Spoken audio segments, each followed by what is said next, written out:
వెళ్తున్నా నేను ప్రజల సమస్యలు విన్నానని నేను ఉన్నాను అని నా తండ్రి విశ్వేశ్వర్ రెడ్డిని భారీ మెజారిటీతో గెలిపించాలి అని విశ్వజిత్ రెడ్డి అన్నారు. బుధవారం కోట్పల్లి మండల పరిధిలోని ఎన్ఆర్ఎం గ్రామంలో పర్యటించి మాట్లాడారు. ఈ సందర్భంగా ఆయన మాట్లాడుతూ గతంలో ఎంపీగా చేసిన సమయంలో అప్ప నుంచి మన్నిగూడ వరకు 900 కోట్లు మంజూరు చేయించారని గుర్తు చేశారు. చేవెళ్ల పార్లమెంట్ అభివృద్ధి విషయంలో స్పష్టత నాయకుడిని పేర్కొన్నారు. ఈసారి బీజేపీ కమలం గుర్తు కోటు వేసి గెలిపించాలి అని కోరారు.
వాతావరణం ఎట్లుంటుందంటే అందరం మామ కాక ఇలా అనుకుంటుంటాం. ఇదంతా మన కుటుంబ బాంధవ్యాలు. దీన్ని పెంచాలి కానీ ప్రయత్నం చేయలేదు.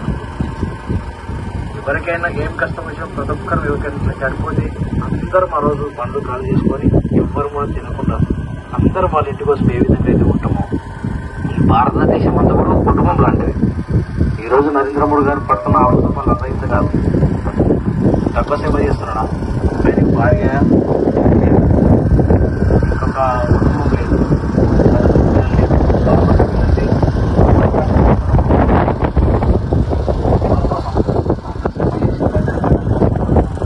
మన కోసమేమో మన భారతాన్ని భారతదేశం ప్రపంచ దేశాలు సంబంధించిన నా ఊళ్ళో ఉన్నటువంటి యువత ఆపరేషన్లు పూర్తి ఉచితంగా చేసిండ్రు.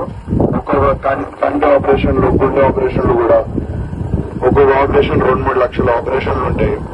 అదేవిధంగా ఏమైనా హెల్ప్ కావాలన్నా